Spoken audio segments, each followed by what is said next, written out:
Okay, so let's talk about, I don't know if you can see me. I think I got mostly motor. No, you probably don't want to see me, huh? Just stare at the motor. Listen to my voice.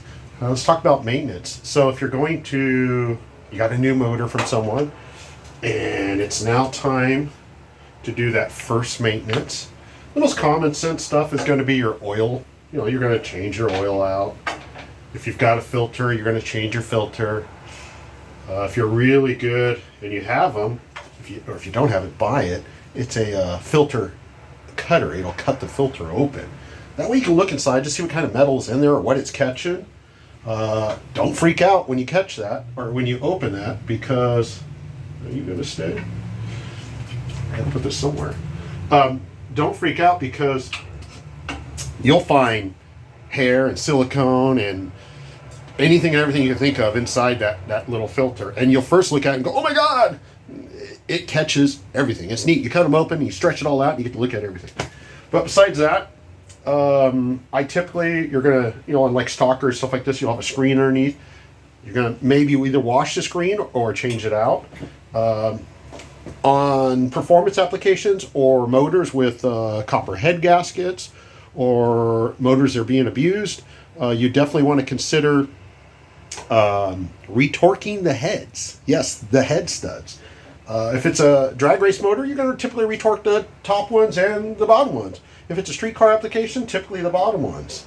Careful when you're doing single ports, because they have a tendency to automatically kind of collapse all the time. But definitely retorquing your heads is something I'm surprised most people don't do, mostly if you've got copper head gaskets. Besides that, I would say when your first motor, I tell everybody your first 1,000 miles of the motor, like a brand new motor, dictates the whole rest of its life. So if you're doing a, sorry, I'm brain farting here.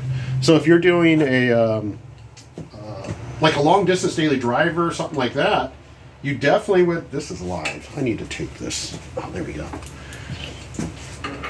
You would definitely want to, you're going to spark stuff. Lost my chain of thought there. You would definitely want to, I know I was saying that, not abuse the car or abuse the motor. Try to be gentle with that thing for the first 1,000 miles. That dictates the whole rest of its life. So I always tell everybody, for the first 1,000 miles, drive it like your grandma sitting next to you. That way, you break everything in a nice, gentle, and after that you can abuse it. It's just like when you buy a new car. I think they tell you the first 500 miles or something like that. Same thing. Besides that, let's see if we can put this somewhere where it's not going to go bzz and start welding shit. Besides that, I would say ask your engine builder about what type of oil to use. Usually they're going to have oil recommendations. I use Pengrade. Definitely when it comes to motor that's being abused, you can check things like the end play just to see if it's changing or anything's going on. That's probably the same with the oil too. But like cap, rotor, plug wires, you shouldn't be changing that stuff yet.